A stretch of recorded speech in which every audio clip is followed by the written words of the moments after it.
Automatic transmissions are a marvel. You just shift it into drive and go. But as Pat Goss is about to show us, you have to flush it to keep it so. John, for most drivers, automatic transmissions make sense. But once you own one, you have to make a decision about maintaining it. And that means you have to decide whether or not you're going to flush your transmission or wait until later in the life of the vehicle and flush your wallet big time. I elect to flush my transmissions. See, back in the day, what you used to do was you would drop the transmission pan, you'd replace the transmission filter, put a new gasket in it, and replace, maybe a quarter or a third of the total fluid in the transmission. Didn't really do anything, and it didn't clean anything, and cleaning is really important. You see, here we have a torque converter. We know the term. It bolts to the back of the engine, and it uses hydraulic pressure to connect the engine to the automatic transmission.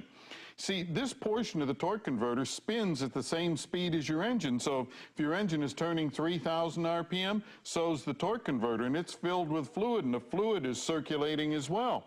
Now, what that means is that this acts like a centrifuge, and any dirt particles that are in the fluid get flung out until they collect around this outside area of the torque converter.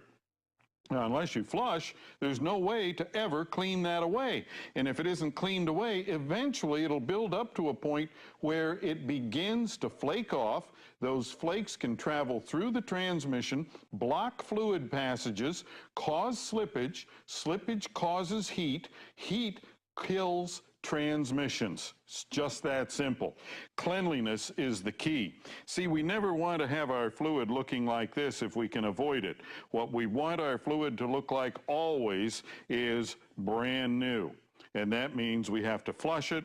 We should flush it every 24 to 30,000 miles. And make sure the shop that does it uses the appropriate fluid for your car. Now, here's a typical flush machine. It has hoses that connect into the cooling lines of the transmission. All the old fluid is drained out and quarantined inside the machine, and it's replenished with new fluid. But the big difference, this machine uses chemicals that clean the inside of the transmission. It softens all of this dirt. The dirt is trapped in the machine. Your transmission is clean. It can double, triple, quadruple the life of the transmission. In many cases, it'll make the transmission last the life of the car. And if you have a question or comment, drop me a line right here at Motor Week.